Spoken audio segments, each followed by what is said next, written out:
Boa tarde, galera. Tudo bem com vocês? Pois bem, esse material está sendo elaborado para ajudar a galerinha aí, né, que está estudando grupo e equipes. Se você vai fazer uma prova que tenha a temática grupo e equipe, provavelmente os tópicos que serão abordados nessa aula de hoje vão te ajudar a resolver essa prova tranquilamente, né? Bom, sem mais delongas, vamos começar, né? Eu vou tentar trabalhar de uma forma bem sintetizada, justamente para a gente fazer aqui como caráter de revisão, para ficar tranquilo aí para todo mundo. Então vamos lá, grupo e equipe. Eu gosto muito da conceituação, eu acho que os livros eles trazem uma abordagem conceitual muito legal, só que a gente tem que interpretar um pouco, né, o que esses livros querem dizer com essa temática. Então eu coloquei aqui os dois temas, grupo e equipe, para a gente ver as diferenças conceituais básicas. Eu gosto de começar pela palavra grupo, porque grupo ele é mais interessante, é mais simples da gente entender. Quais são as características primordiais de um grupo? Interage basicamente para compartilhar informações. Primeiro passo. Segundo passo, né? Tomar decisões que ajudem cada membro a desempenhar suas funções, né? As funções em sua área de responsabilidade. Então vamos ficar só com essa parte aqui por enquanto, para a gente entender qual que é a lógica de um grupo.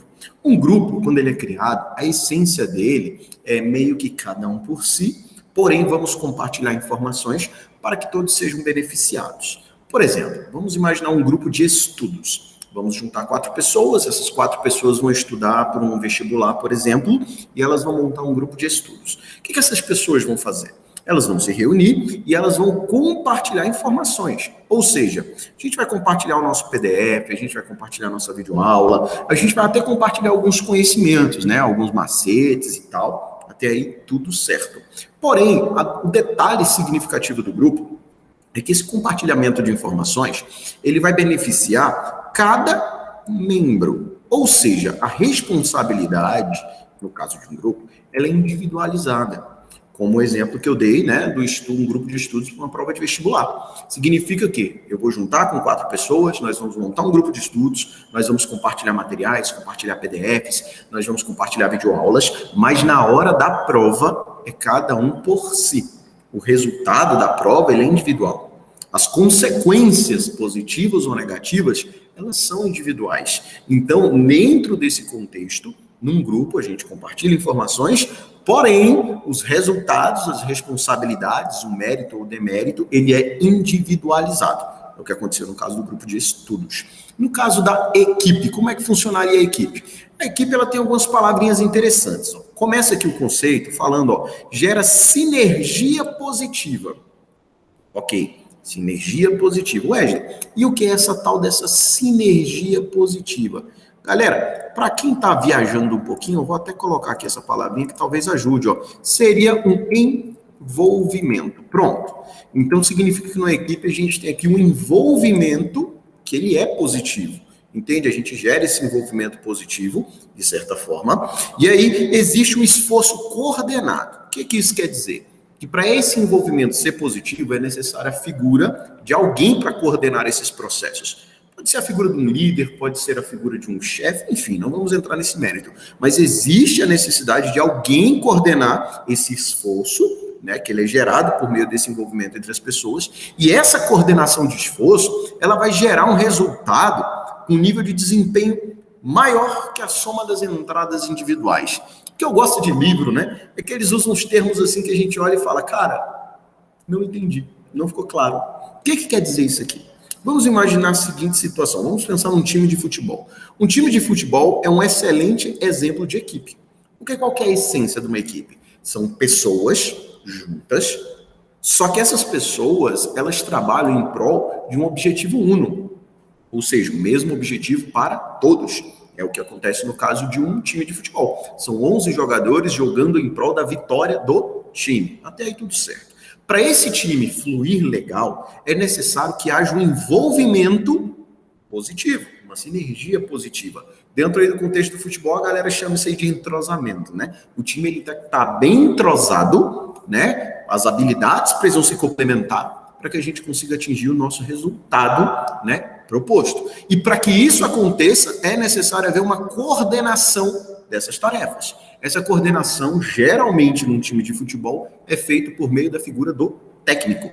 O técnico, na figura de líder, ele vai, coordenar as ações de maneira tal que haja um envolvimento entre os membros para que se possa atingir o objetivo. Até aí, Wesley, eu entendi o conceito geral de equipe. Mas esse finalzinho aqui, de uma forma em que os esforços individuais, resultam em um nível de desempenho maior que a soma das entradas individuais. O que o livro está querendo dizer com esse tópico? Vamos imaginar no contexto do futebol, uma seleção como a seleção de Portugal. Estou falando de Portugal porque tem um excelente jogador, Cristiano Ronaldo, um jogador excepcional, aquela coisa toda. Mas no futebol, Cristiano Ronaldo não joga sozinho. O que a gente está dizendo nesse conceito é que o Cristiano Ronaldo, ele é uma entrada individual. Ou seja, ele pode ter um nível de desempenho muito bom, ele pode ser um excelente jogador. Porém, se a gente pegar um outro time, um time rival, que tiver um envolvimento positivo, uma coordenação efetiva, entende? A soma, desses jogadores bem entrosados, envolvidos, vai dar um resultado melhor do que a figura do Cristiano Ronaldo jogando sozinho. Eu posso ter o melhor jogador do mundo no time, mas se o outro time jogar de maneira entrosada, de maneira conjunta, de maneira coordenada, o resultado vai ser maior, o resultado vai ser melhor. Eu posso, inclusive, ter um time somente com estrelas. Eu dei o exemplo do Cristiano Ronaldo, mas eu posso pensar num time que tem 11 jogadores excepcionais. Os 11 melhores jogadores do mundo estão nesse time. Mas se não tiver uma sinergia positiva, não tiver uma coordenação, a gente não consegue chegar nos resultados. Então, Wesley, sintetiza aí pra gente rapidinho. O grupo, compartilhamento de informações, para que cada pessoa, membro desse grupo, consiga resolver sua vida pessoal, consiga desempenhar seu papel individual. É o caso da prova, do vestibular, é o caso ali de um grupo de trabalho, onde cada um tem a sua responsabilidade, porém eu compartilho ali com os colegas, para melhorar o meu trabalho, melhorar o meu resultado. No caso da equipe, não. A gente tem um objetivo em comum, e as várias pessoas dessa equipe vão interagir, vão trabalhar de maneira coordenada, de maneira, entrosada, sinérgica, para que o resultado uno dessa equipe, que pode ser ganhar um jogo, o aumento de vendas numa loja, conquistar um respectivo cliente, enfim, aí vai depender do contexto, para que esse resultado ele seja positivo. Ok, Wesley, eu entendi o que é grupo e equipe, eu não tenho mais dúvidas, então agora a gente vai aprofundar detalhadamente sobre cada um desses elementos. Vamos falar um pouquinho mais sobre grupos. Quais são as principais características de grupos? Se a gente falar no contexto geral de grupos, a gente tem algumas características, ou seja, tipologias de grupo. Quais tipos de grupos nós temos? Nós temos o grupo formal e o grupo informal. Qual que é a diferença, Wesley? Cara, grupo formal é aquele grupo que possui uma identidade atribuída. Por exemplo, vou pegar um exemplo de uma sala de aula como essa. Vocês não estão vendo, mas eu estou numa sala de aula. Essa sala de aula ela tem uma identidade formal. Aqui é a turma do curso de administração de tal período. Aqui é a turma do curso de contabilidade do 5º semestre. Qual que é o número da turma? No sistema, essa turma é 2020.003 e tal. Ou seja, formalmente existe uma identidade para esse grupo de alunos. Entende? Só que dentro desta sala de aula, formalmente identificada como a turma do 3º período, essa coisa toda, existem grupos informais. E o que são grupos informais? São grupos que não têm identidades atribuídas. Por exemplo, vamos chamar isso aqui, eu gosto muito desse termo, porque eu ouço falar isso desde muito tempo atrás, Nós temos um termo chamado panelinha. Panelinha? Aquela panelinha que o professor fala, vamos desfazer essa panelinha aí, isso aí tem que acabar. Pois é, a panelinha é um exemplo de grupo informal. E por mais que a gente fale, vamos acabar com essa panelinha, não tem como a gente acabar com a panelinha. Porque o grupo informal, ele faz parte dos grupos que compõem as organizações. Por exemplo, a gente pode ter a panelinha da galera ali do fundão. Eu não atribuí uma identidade. Bom, galera, a partir de agora vocês são identificados como o grupo do fundão. Vou colocar o crachá, grupo do fundão. Não. A gente não atribui uma identidade a esse grupo, mas ele existe. Existe o grupo do fundão, existe o grupo aqui da frente, existe o grupo dos que dormem ali no canto. Então, existe um grupo informal dentro desse grupo formal.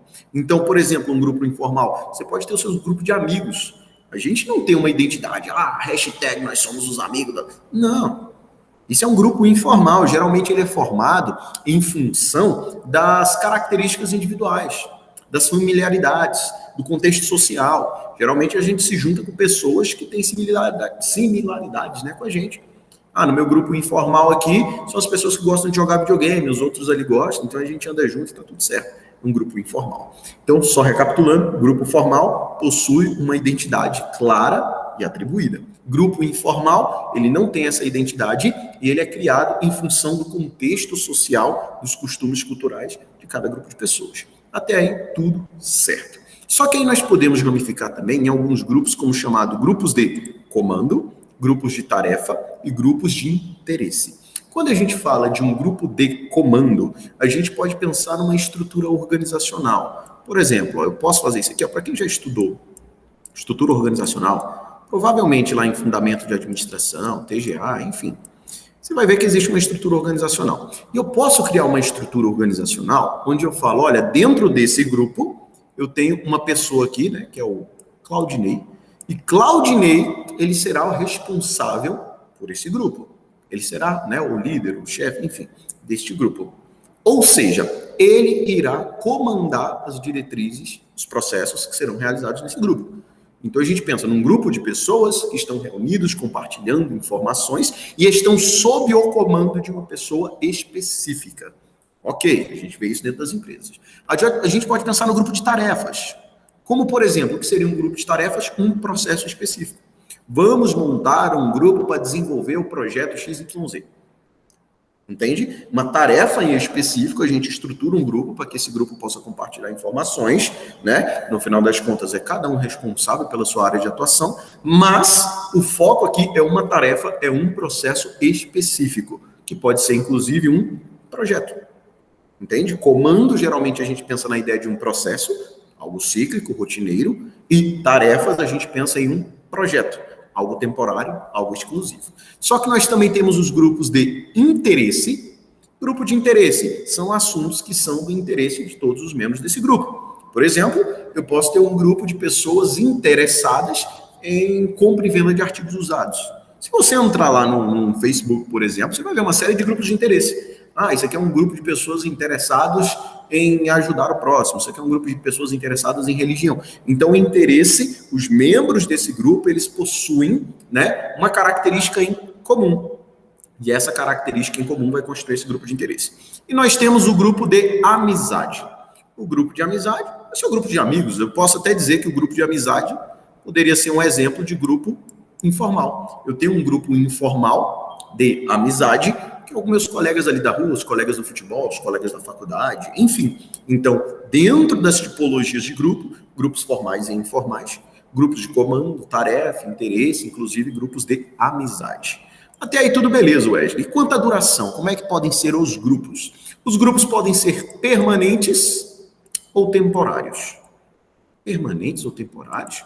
Cara, permanente, permanece. Temporário, acaba. É isso. Como é que funcionaria isso melhor? Um grupo temporário seria um grupo de projeto, por exemplo. Eu poderia desenvolver um projeto por meio de um grupo de tarefa e esse grupo poderia ser temporário. Vamos montar o grupo enquanto estamos desenvolvendo o projeto. Acabou o projeto, acabou o grupo. Não tem mais necessidade. Essa que é a lógica. E já um grupo permanente seria um grupo de processos. O que é algo processo? Algo cíclico, algo rotineiro. Por exemplo, eu posso ter um grupo de estudos. Exemplo, Wesley, mas o grupo de estudo ele vai ser temporário. Depende, às vezes a gente não atribuiu uma temporalidade para ele. Não, galera, a gente estuda para a vida. É o grupo de leitura. Pronto, um grupo de leitura que a gente lê para nos tornarmos pessoas melhores. E esse grupo ele pode ser permanente. Não existe uma tarefa em específico para falar semana que vem vai acabar essa tarefa, semana que vem acaba o grupo. Não. A gente pode acabar semana que vem, pode acabar daqui a um mês, daqui a 2 meses ou pro resto da vida. Não existe um prazo específico para encerrar um grupo de característica permanente. O grupo ele também pode ter uma composição horizontal ou vertical. Aqui a gente entra novamente, né, naquela ideia da estrutura organizacional que a gente falou. Só recapitulando aqui, ó. A gente tem uma estrutura organizacional, beleza. E quando a gente fala de grupos horizontalizados, é um grupo interdepartamental. Ou seja, a galera está no mesmo nível hierárquico. Está todo mundo aqui, ó, horizontalizado no mesmo nível hierárquico da organização. Por exemplo, departamento de técnicos com técnico A, técnico B, enfim, um grupo do mesmo nível organizacional e nível hierárquico. Já quando a gente fala de grupos verticalizados, nós estamos falando de algo que está transpondo a barreira da estrutura organizacional. É o exemplo que acontece do chefe com os subordinados. Seria bem, né, essa ideia que a gente falou aqui de um grupo de comando, por exemplo, grupo de comando, chefe com subordinados, poderia ser um tipo de grupo vertical, né, do mais alto para o mais baixo e vice-versa. E horizontal, todo mundo no mesmo nível hierárquico, todo mundo na mesma situação. Exemplo, o grupo de alunos aqui na sala. O grupo de alunos ele é um grupo horizontal. Por quê? Está todo mundo no mesmo bonde, todo mundo tem que compartilhar a cola ali, está todo mundo tentando passar no semestre e tal, então ele é horizontalizado, entende? Já um grupo composto entre um professor e os alunos, aqui a gente já está falando de uma estrutura organizacional diferente, onde eu tenho um professor com um determinado tipo de cargo e os alunos com outro tipo de cargo. Se eu monto esse grupo, seria um grupo vertical. Beleza, Wesley? Tranquilo, tranquilo. E segundo Schutz, né? Vamos dar continuidade aqui, tocar o barco para frente.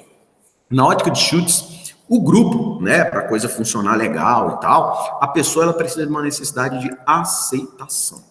E essa necessidade básica dos grupos, proposta por Schutz, ela se divide em 3 elementos. Como a pessoa se aceita no grupo? A fase de inclusão, a fase de controle e a fase de afeição. Vamos dar um exemplo. Vamos imaginar que eu passei um trabalho aqui para a galera, trabalho em grupo, lembrando que tem trabalhos em grupos e trabalho em equipe, tá? Se, por exemplo, eu falo, ó, vocês vão apresentar um projeto e a mesma nota para todo mundo, isso aí seria um trabalho em equipes, né? Aquele grupo de pessoas trabalhando em prol de um objetivo uno. Agora, se eu falo, não, vocês vão montar um grupo, vocês vão apresentar um trabalho, porém a nota será individualizada. Teoricamente, é cada um por si. Aí seria um grupo. Vamos supor que eu estou montando um grupo e eu falo, ó, a gente vai desenvolver um trabalho em grupo assim, assim, assado. Aí chegou um aluno depois, Cleuder Milson. Cleuder Milson chegou depois, ele chegou, porra, professor, estou chegando agora, sou novo na sala, o que é para fazer? Aí eu falo o seguinte, cara, a galera está desenvolvendo um trabalho em grupo, eles vão apresentar, né, na próxima aula. Faz o seguinte, chega aí, senta com aquela galera ali, ó. Ali só tem 3 pessoas, tem uma vaguinha sobrando, senta com eles e desenvolve trabalho com eles. Ou seja, eu estruturei um grupo. Beleza. Só que se Cleuder Milson vai ser aceito ou não no grupo, isso vai depender.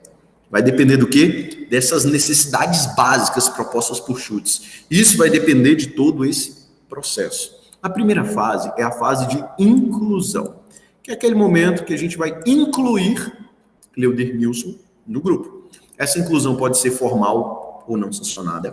Por exemplo, nesse caso aqui, como fui eu que atribuí, ela foi formal, né? O professor, na figura de autoridade, atribuiu, né, a inclusão do Cleuder Milson àquele grupo. Inclusive, nessa fase, né, de inclusão, é a hora que as pessoas estão se conhecendo, estão verificando as características pessoais de cada um, né, quais são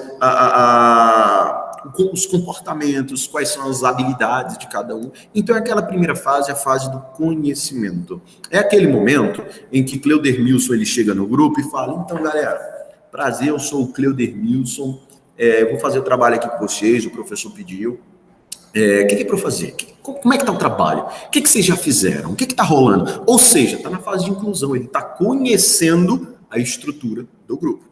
Com o passar do tempo, o Cleuder Milson ele já conheceu, se ambientou com o grupo, ele vai entrar na fase chamada de fase de controle.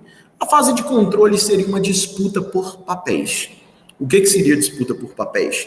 É a hora que a gente conversa para ver quem vai fazer o quê, onde a gente vai atribuir as regras sociais daquele grupo. Cleuder Milson, ele pode ter, né, uma personalidade, onde ele chega, não, galera, pode deixar comigo aqui que o mestre vai dar show. Ou seja, ele está se colocando numa postura, às vezes de liderança, e pode ser que alguém no grupo vai falar, não, calma aí, Cleuder Milson, relaxa. Né, quem vai fazer isso ali é o fulano de tal. Antes de tu chegar, isso já estava decidido. Então, a gente está entrando numa disputa por controle. A gente está entrando, né, numa circunstância onde as pessoas vão disputar papéis.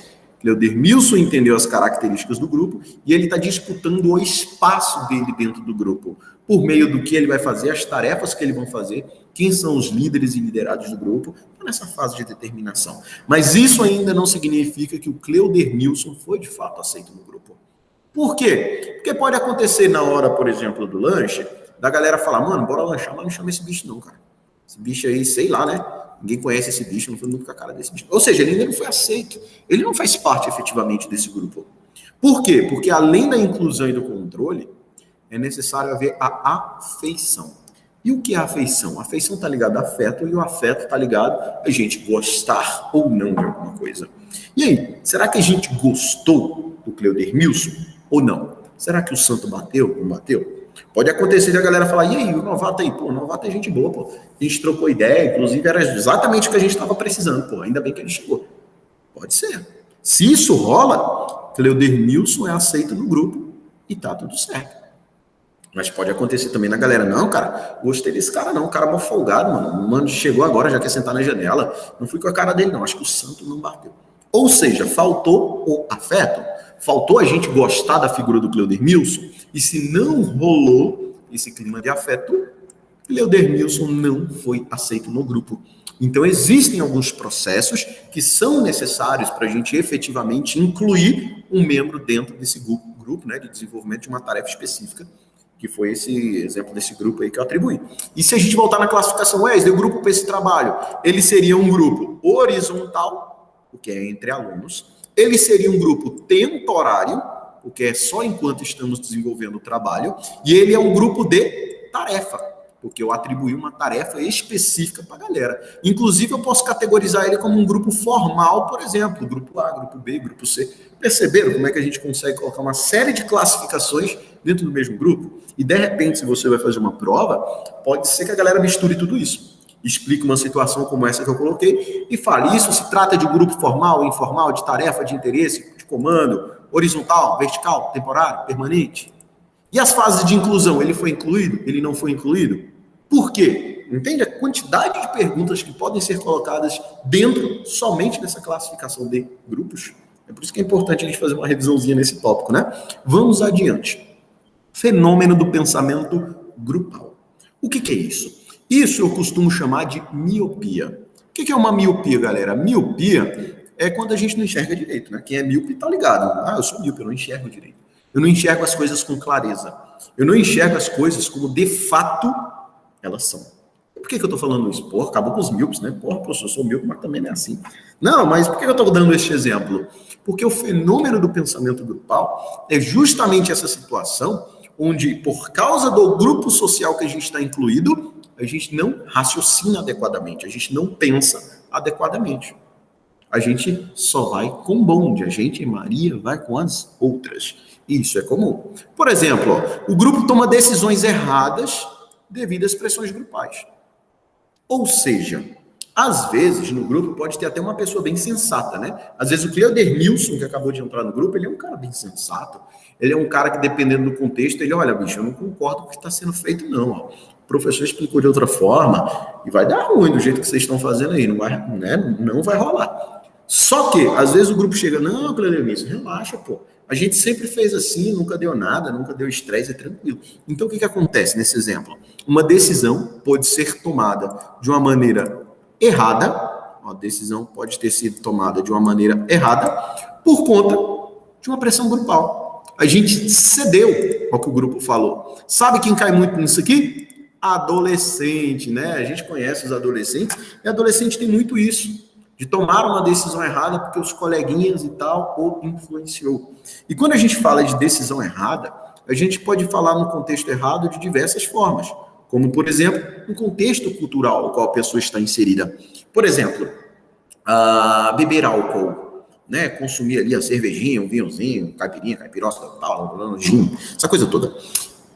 Pode ser algo errado, como pode não ser. Depende do contexto cultural que a pessoa está inserida. Às vezes a pessoa é de um contexto religioso, onde, moralmente, isso não é aceito. Porém, devido à pressão do grupo, qual é? Cleudermilson, só um golezinho, não custa nada. O cara vai lá e faz. E isso é uma decisão errada devido a uma pressão grupal. Por isso que entra no próximo tópico. Ó. Leva à deterioração da eficiência mental e da observação da realidade e da avaliação moral. Ou seja, quando aqui ele fala de deterioração da eficiência mental, livro, capa, mas livro gosta, tem umas palavras bonitas. Aqui só está falando que a gente não consegue pensar direito. Quando a gente fala no contexto do pensamento grupal, na fenômeno do pensamento grupal, a gente não consegue pensar direito. A gente não consegue observar a realidade como de fato é. Inclusive, a nossa avaliação moral, ela fica, né, prejudicada. É o que aconteceu nesse exemplo que eu dei do consumir álcool. A avaliação moral dentro daquele contexto social, religioso, para uma pessoa, pode ser inaceitável consumir álcool. Porém, como ele está num grupo de coleguinhas ali da escola, aquela coisa toda, ele não pensa, né, da maneira correta, ele não avalia as consequências e ele toma uma decisão que fere um princípio moral dele mesmo, só por conta do grupo. Todo grupo tem aquele cara que fala, vai dar merda, hein, eu avisei. Ou seja, ele tem consciência que está fazendo da maneira errada, mas ele vai lá e faz, por causa do fenômeno do pensamento grupal. Isso aqui, geralmente, faz com que a gente minimize os pensamentos individuais para garantir a homogeneidade.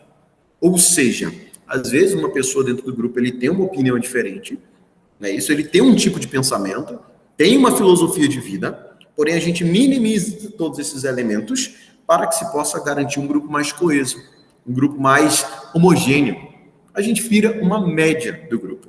É por isso que quando a gente vai lá no lance do coach, motivacional, você é uma média das 5 pessoas com quem você anda. É bem aqui que bate essa linha. Porque se você só anda com gente canseira, é possível que você tome decisões canseira para o quê? Para fazer parte do grupo, para garantir um grupo homogêneo. Se você anda com pessoas de alto desempenho, a tendência é que suas decisões sejam alinhadas aos propósitos do grupo. Isso aqui, pelo menos, à luz da teoria, tá? Então, a gente tem uma série de problemas e nós temos possíveis soluções, né? Por exemplo, motivar a crítica, evitar a afirmação muito cedo, ou seja, a gente não toma uma decisão logo de cara, né, galera? Vamos avaliar direitinho isso aí, eu acho que isso aí não é tão interessante, ou, sei lá, vamos ver um outro ponto de vista, vamos analisar sobre uma outra ótica. Então, a ideia, né, para evitar fenômeno do pensamento grupal nesse sentido negativo, é tentar, né, pelo menos a figura do líder, né, do grupo, ele tentar levar as pessoas a conversarem, dialogarem, refletirem sobre as reais consequências, entender de fato o universo que está ao redor. Por exemplo, já deve ter acontecido com vocês, eu ia tomar uma decisão, estava eu e mais 3 amigos, a gente pensou em fazer isso, aquilo, outro, mas na hora que a gente sentou e foi conversar, a gente viu, cara, que merda, o que a gente estava fazendo? Ou seja, na hora que a gente discutiu, a gente avaliou que a consequência seria danosa, então a gente optou por não fazer. Essa que seria uma lógica direta, né, de possíveis soluções para esse tipo de problema. Beleza, Wesley, entendi, grupo 100% Sussa, só alegria. E equipes? Cara, Wesley, eu entendi que a equipe, ela é um grupo de pessoas, a equipe é um grupo, né? Vamos mudar para não confundir a galera. A equipe é um conjunto de pessoas, né, que estão juntas, interagindo, trabalhando de maneira harmônica, de maneira, né, sinérgica, e essa equipe, né, ela vai lutar, vai trabalhar em prol de um objetivo em comum, um objetivo onde todos saem vencendo ou todos saem perdendo. Por exemplo, um time de futebol, ou eu posso pensar, né, na ordem gerencial, um time de vendas. Time de vendas? A gente pode montar um time de vendas onde a gente fala, se a gente bater a meta de vender 30% a mais em relação ao período anterior, a galera vai ganhar uma viagem para Caldas Novas 3 dias de folga. Ou seja, se a equipe bater a meta de vendas, então todos precisam trabalhar para que a gente consiga atingir a meta de vendas. Né? Eu não estou falando de um vendedor ou 2, estou falando de toda a equipe de vendas. Beleza. E qual que é a característica principal, né? Quais, né, são as características das equipes? Melhor desempenho, quando requer habilidades múltiplas. Ou seja, mesma coisa do time de futebol que eu falei. A gente tem um atacante, a gente tem goleiro, zagueiro, lateral, meio campo, essa coisa toda. São habilidades múltiplas. E uma forma interessante de a gente trabalhar com múltiplas habilidades é botar a figura do coordenador, o coordenador da equipe, que nesse caso é o técnico, para ele estruturar essa tarefa. Vamos pensar na equipe de vendas, Wesley, habilidades múltiplas, vender. Isso não é múltiplo? Sim, vender é uma coisa, mas identificar o público-alvo específico e saber se comunicar, isso é habilidade múltipla. Por quê? Porque eu posso ter nessa minha equipe de vendas uma pessoa que saiba se comunicar muito bem com mulheres, pessoas do sexo feminino. Não, esse cara, ele sabe a linguagem das mulheres, ele entende, né, os anseios, ele consegue ir na ferida, na dor, Percebe? É uma habilidade que ele tem. Eu já posso ter outra pessoa que não, cara, esse aí não sabe vender para essas mulheres, não. Mas para o público da terceira idade, cara, as tiazinhas amam ele, traz bolo, pão de queijo para ele, porque ele se conecta tão bem com as tiazinhas, né? Ele tem uma paciência que a gente tem que valorizar esse cara. Mas a gente tem o outro ali, ó. O outro ali, ele é geek, ele é nerd. Se chegar qualquer pessoa aqui querendo produtos de tecnologia, ele é o cara. Ele sabe a linguagem, ele joga videogame, ele se conecta com essa galera. Percebe? Mesmo dentro de uma equipe de vendas, eu tenho habilidades múltiplas. E para coordenar essas atividades múltiplas, né, quer dizer, essas habilidades múltiplas, eu preciso de uma pessoa, que nesse caso seria o gerente de vendas, e ele vai tentar trabalhar ali, botar cada um no seu lugar, chegar, ô fulano, olha lá, aquilo ali é cliente para tu e tal, teu perfil, para poder atingir as metas da equipe. Mais flexível a mudanças. Por exemplo, nesse mesmo contexto de uma equipe de vendas que eu estou falando para vocês, pode acontecer de um dos vendedores faltar no dia. Pô, o vendedor faltou, cara, ele estava com problema pessoal, não conseguiu vir trabalhar, e agora? Agora chamou outro ali, pô. Ele entende mais ou menos o processo, ele consegue substituir, consegue dar uma força. É um time de futebol, fulano de tal foi expulso. Então pega o cara que estava no meio de campo, agora ele vai jogar um pouquinho mais à direita para tentar suprir essa necessidade. Então a gente consegue flexibilizar mudanças. Vou dar outro exemplo de mudanças. Eu sou professor e no início da pandemia, em 2020, houve uma transição. Nós estávamos dando aula na modalidade presencial e, né, a gente foi para a modalidade online, né, o ensino aqui remoto. Todo mundo passou por isso, né? Que estuda. E aí, dentro da minha equipe de professores, que é uma equipe de professores de administração, existiam pessoas que tinham mais habilidade para lidar com tecnologia, que a transição foi muito fácil. A galera até preferiu, né? Eu gostei muito mais dessa modalidade do ensino remoto. E tivemos pessoas, sabe aquele tiozão do retroprojetor e tal, aquela coisa toda, do gizão, jaleco branco. Então, esse tiozão, às vezes, ele teve muita dificuldade nesse período de transição. Só que como a gente atua em formato de equipes, aquela pessoa que tinha uma habilidade maior com tecnologia, deu suporte para aquela que tinha uma habilidade menor. E a conclusão que a gente tem, né, depois de um período, um ano e pouco de pandemia, todos estão atuando na modalidade remota. A gente já está até retornando para o presencial, né?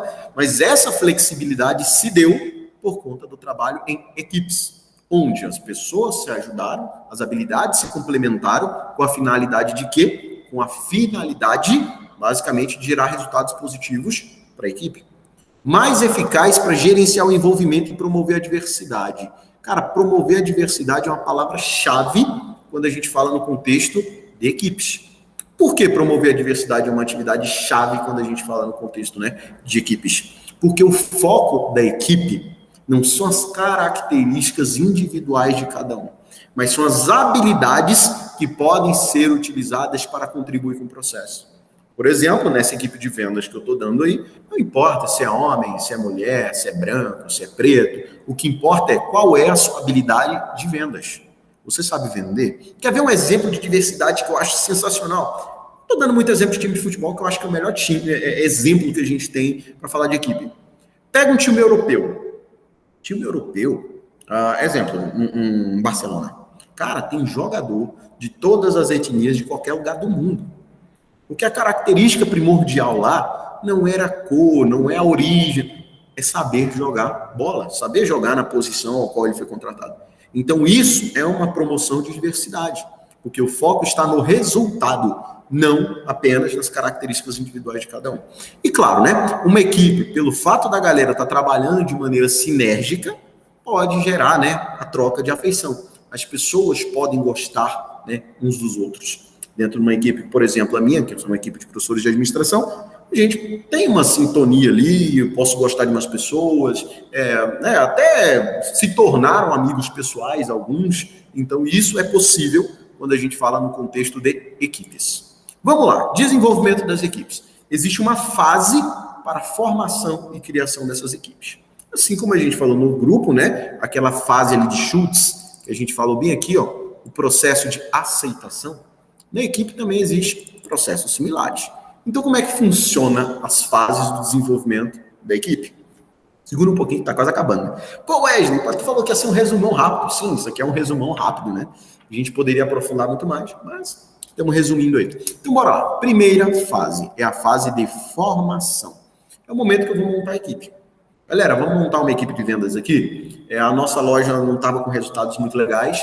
E aí eu vou selecionar alguns vendedores, né? Me deram essa autonomia para selecionar esses vendedores para eu montar minha própria equipe de vendas.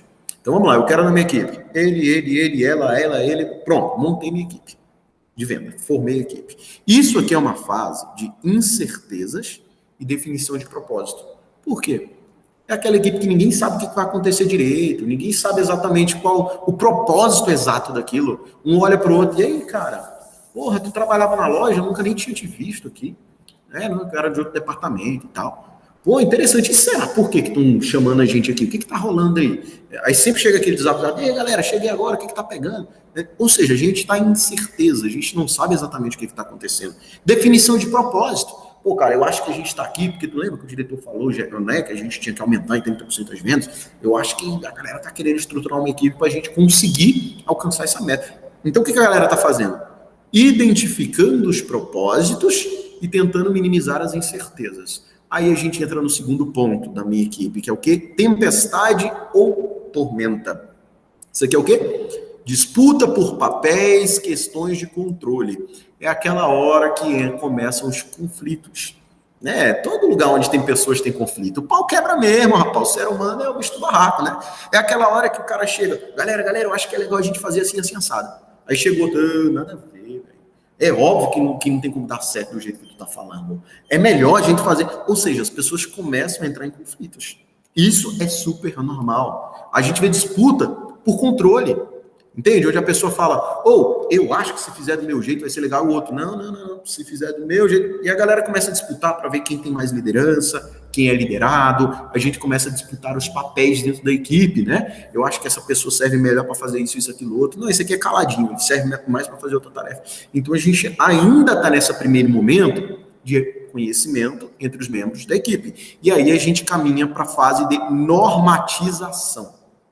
Normatização ou normação, criar normas. A gente fala de normas sociais, tá? Não significa necessariamente que a gente vai criar um documento. Vamos criar um código de ética aqui pra gente. Não é obrigatório ter um documento formal. Mas a gente pode construir normas formais, construir as relações. É aquele momento que conhecemos quem são as pessoas, conhecemos os propósitos, disputamos os papéis e aí a gente cria normas. Por exemplo, fulano de tal ali, sei lá, Honey Clayton.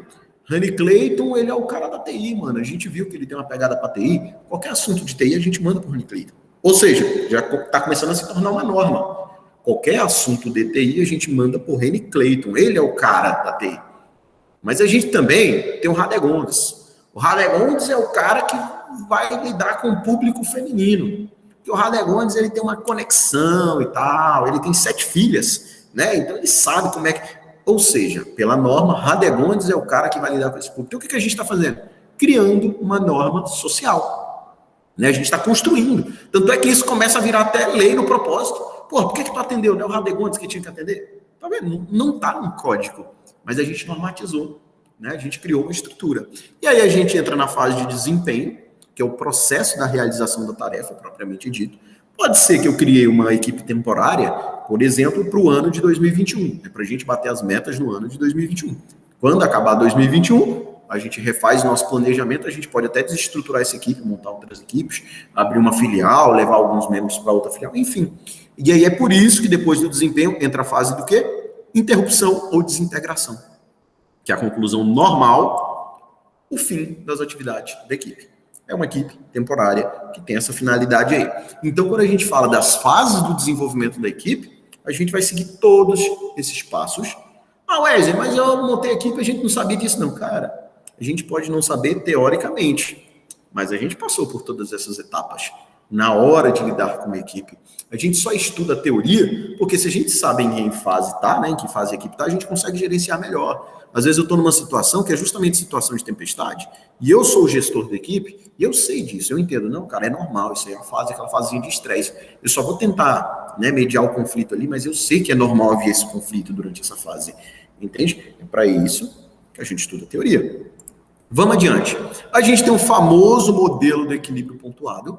Esse assunto aqui a galera estuda muito na biologia, né? Eu já vi a galera estudando isso na biologia. Tem a galera que estuda a parte de orçamento público, que também estuda o modelo do equilíbrio pontuado. Mas pra gente, o que a gente precisa saber aqui, por enquanto, para tocar o barco para frente? Que o modelo do equilíbrio pontuado, ele vai se dar o quê? Em grupos temporários, com prazos definidos, e existe uma fase de inércia e atividade. O que isso vai acontecer? Vou dar esse exemplo aqui, ó. Vou criar essa mesma equipe de vendas. Eu estou dando esse exemplo desde o início da aula, né? Falta de criatividade para exemplo. Mas vamos lá. Montei uma equipe de vendas e essa equipe de vendas vai atuar no ano de 2021. Ele é temporário, vai até dezembro de 2021. Chegar no final do ano, a gente vê os resultados e depois a gente vê o que vai rolar com essa equipe. E o que a gente tem que saber? Que durante essa equipe, que é uma equipe temporária, que tem um prazo de duração, vão existir fases de inércia e fase de atividade. Então, o gestor, ele precisa ter isso em mente. Vão ter momentos em que a galera vai estar trabalhando no gás, a galera vai estar no máximo, produtividade a todo mundo. Só que eu, gestor, eu tenho que entender que vão existir momentos em que a galera vai estar à toa falando do jogo do Flamengo, a galera vai estar à toa ali fazendo... Porra, vocês estão à toa fazendo nada? Cara, vamos avaliar resultados. Às vezes a galera está descansando, né? Cuidando ali da saúde mental, se distraindo, mas os resultados, que é a finalidade dessa equipe, eles estão sendo alcançados. E isso serve, inclusive, para o gestor, ele ter uma noção. Cara, a gente já está acabando o nosso prazo e até agora ninguém fez nada, é hora de cobrar resultado, bora trabalhar. Pode ser. Entende? Então, pode ser também que a gente esteja, a gente está no nível máximo. Galera, dá uma parada, porque eu tô vendo que vocês estão se estressando muito, tá muito puxado. Não, vamos fazer o seguinte, vamos tirar um dia de folga, bora. Entende? Então, a ideia desse modelo do equilíbrio pontuado é a gente ter essa ciência, que em alguns momentos a equipe vai estar bombando, produzindo ao máximo.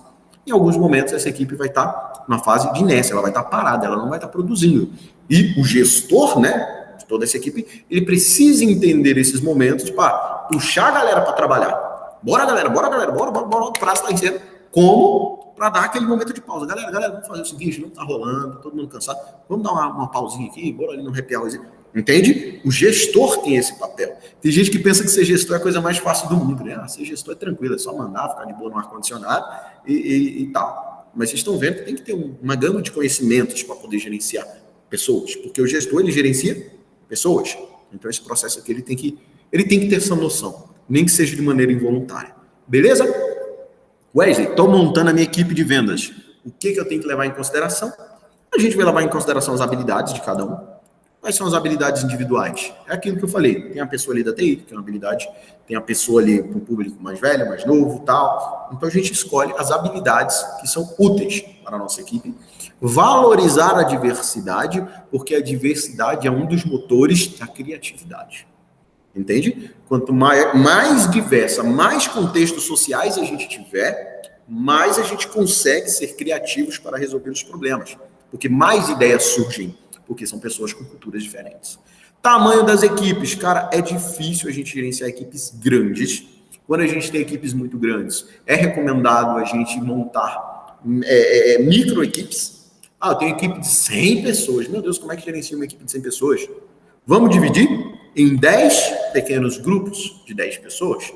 E aí a gente, dentro desses pequenos grupos, a gente começa a fazer as coletas de resultados de maneira partilhada. E, obviamente, a gente pode falar em flexibilidade, porque ninguém nesse universo é insubstituível. Pode ser que uma pessoa adoeça, pode ser que uma pessoa morra, pode ser que uma pessoa peça demissão. Então, isso é comum. Então, a gente tem que saber flexibilizar os processos, mover as peças, para que a gente consiga chegar nos resultados. Por exemplo, o time de futebol, se um jogador é expulso, se machuca, da equipe de vendas, o funcionário ali pediu demissão, como é que a gente vai lidar com essa transição? Como é que a gente vai lidar com essa mudança? Beleza? Vamos lá. Penúltimo slidezinho, né? Ufa, Wesley. Penúltimozinho a gente fala de papéis. Essa parte de papéis eu acho muito legal. Por quê? Porque eu tenho certeza que você, tem um desses papéis. Pelo menos um. Quando você está numa equipe de trabalho, pelo menos um papel você vai exercer. Você pode exercer mais de um, tá? Mas pelo menos um. Vamos voltar para o contexto da sala de aula. Agora eu passei um trabalho para a galera, só que não é um trabalho em grupo, é um trabalho em equipes. Onde eu falo, vocês vão apresentar um seminário, a nota é a mesma nota para todo mundo, então se empenhe e tal, essa coisa toda. Então, um resultado para a equipe. Lá dentro da equipe vai ter pessoas com característica de repórter ou conselheiro. Quem é um repórter ou conselheiro, Wesley?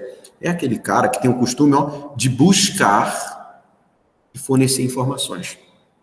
Sabe, você está ali fazendo um trabalho e alguém pensa, cara, quando é que é o prazo mesmo? Aí o cara, não, peraí, que eu vou ver ali, professor. Ele vai lá atrás a informação, professor, quando é que é o prazo mesmo para a gente entregar esse trabalho? Galera, falei ali com o professor, ele falou que o prazo é até tal dia, inclusive pode ser entregado de tal e tal forma. Tem gente que gosta disso, né? Ele gosta de buscar uma informação sobre algum tema, ele gosta de fornecer as informações para as pessoas. Eu dei o exemplo aqui do dia de entrega do trabalho, mas pode ser várias coisas. Por exemplo, eu fiz uma pesquisa aqui, galera, eu vi que a sala vai estar muito clara, a sala clara é melhor um slide claro com fonte escura. Não, eu vi que a sala vai estar mais escura, então é melhor um slide escuro com fonte clara, né? Eu pesquisei, mais interessante. A gente tem um cara aqui, que é o criador, o inovador. Gosta de fornecer ideias criativas e maneiras diferentes. Vocês conhecem uma pessoa assim? Eu confesso, na época da faculdade, eu acho que eu era esse cara. Que o que acontecia? Vamos montar um slide. O cara, mano, slide não. Se a gente apresentar em forma de mapa mental, velho, eu acho que ninguém vai apresentar aquele mapa mental. Eu acho que a gente vai humilhar essa galera. Por exemplo, o slide, não, e se a gente usar o Prezi, a gente usar o Canva, uma outra ferramenta, montar um slide diferenciado. E se ao invés de slide, mano, a gente fizer uma apresentação teatral, percebe? O cara, ele tá saindo do contexto normal, ele pensa fora da caixa. Ele busca ideias criativas. Não significa que todas as ideias criativas, de fato, sejam, né, efetivas. Mas ele gosta de trazer coisas diferentes do contexto que já existe. A gente tem um explorador, promotor, né? Gosta de explorar e buscar novas oportunidades. Dentro desse contexto do trabalho, o que seria uma nova oportunidade? Às vezes um prazo de trabalho. Galera, é o seguinte, o prazo tá muito em cima, mano. E o professor falou que talvez não dê tempo de todo mundo apresentar. Olha a oportunidade. Mano, vamos fazer o seguinte? Vamos perguntar se a gente pode apresentar por último, porque alguém está com algum problema, que esse último talvez fique para a semana que vem. Olha a oportunidade. Tem gente que é desse jeito. Você já deve ter visto, né, numa equipe de trabalho, aquele cara que fica o tempo todo, rapaz, tentando trazer benefícios para a equipe, como a questão do aumento de prazo. Rapaz, eu vi uma oportunidade, que aquela pessoa ali, tá vendo? O bicho, ele é muito bom, ele é web designer, ele é formado. Vamos tentar trazer ele para nossa equipe, para montar um material aqui, Entende? Busca novas oportunidades. A gente tem um estimulador. O estimulador, ele gosta, né, de estimular o avanço e a obtenção de resultados.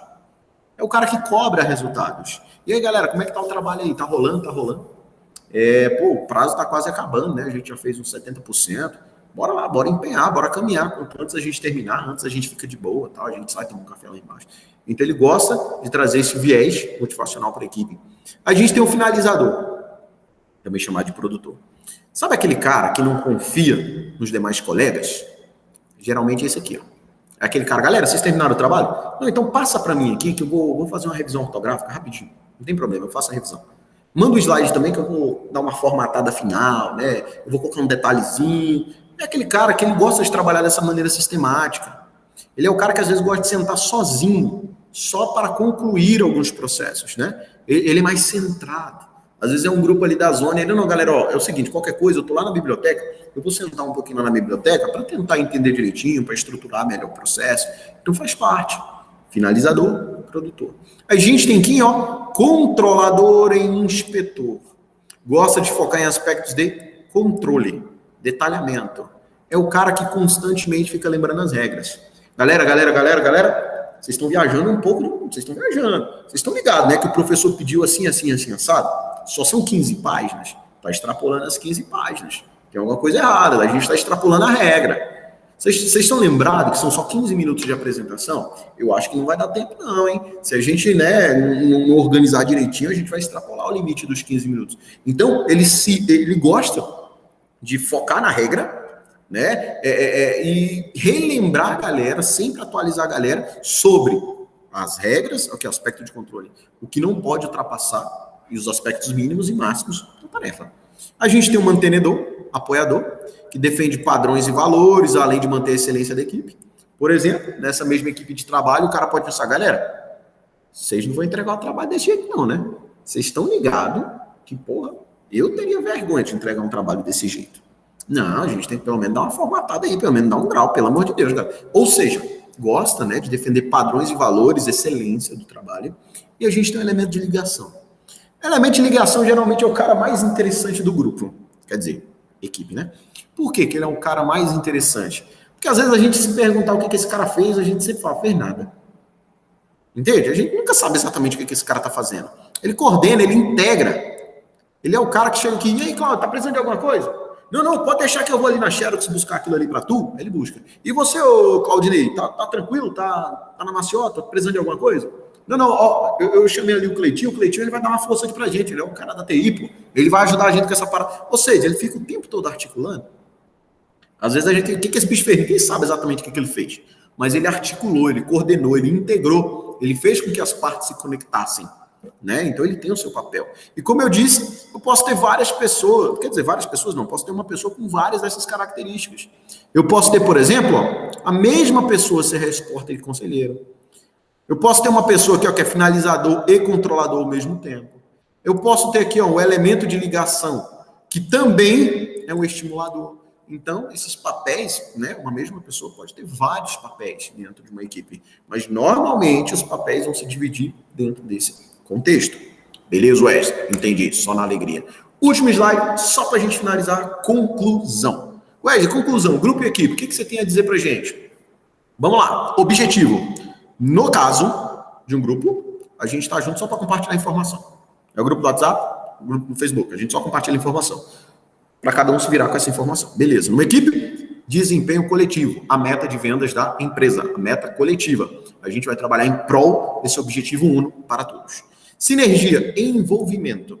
No caso de uma equipe, esse envolvimento ele tem que ser positivo. Essa sinergia, quanto melhor esse entrosamento, melhores resultados poderão ser alcançados. Grupo neutro, às vezes até negativo. Esse excesso de envolvimento ele pode trazer problemas. Aqui a gente falou do fenômeno do pensamento grupal. Às vezes ele traz problemas, sim, esse envolvimento entre as pessoas de um grupo. Inclusive, em alguns casos é neutro. Exemplo do grupo do WhatsApp. Tu só olha ali e só vai ignorando. Tanto faz. É indiferente para mim. Eu nem sei quem está nesse grupo. Eu só quero pegar os PDF mesmo que a galera está postando aqui. Então, às vezes é neutro. É só para você lembrar. Tem o grupo da faculdade, né? O grupo da faculdade ninguém é amigo não, né? Só serve para compartilhar foto de prova e para o povo brigar, né? Ou seja, é um grupo que ou eu não estou nem aí porque está rolando lá, ou eu estou brigando com o povo por causa de política. Então, o grupo tem essa característica, tá? Responsabilidade.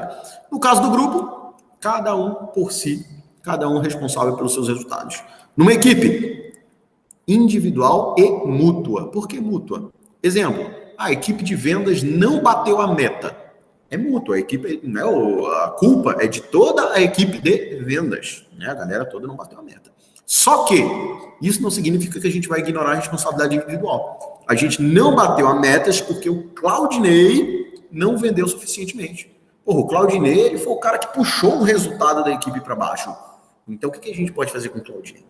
É a mesma coisa do goleiro que leva o frango, o time todo perdeu, mas a culpa do goleiro, ele tem sua interrogaçãozinha de culpa ali, ó. Né? Responsabilidade individual e mútua. E as habilidades?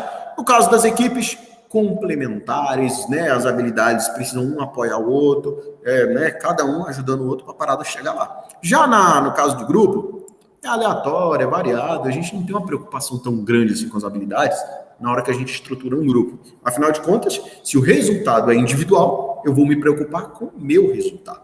Beleza? Bom, galera, foi uma revisão rápida, tá?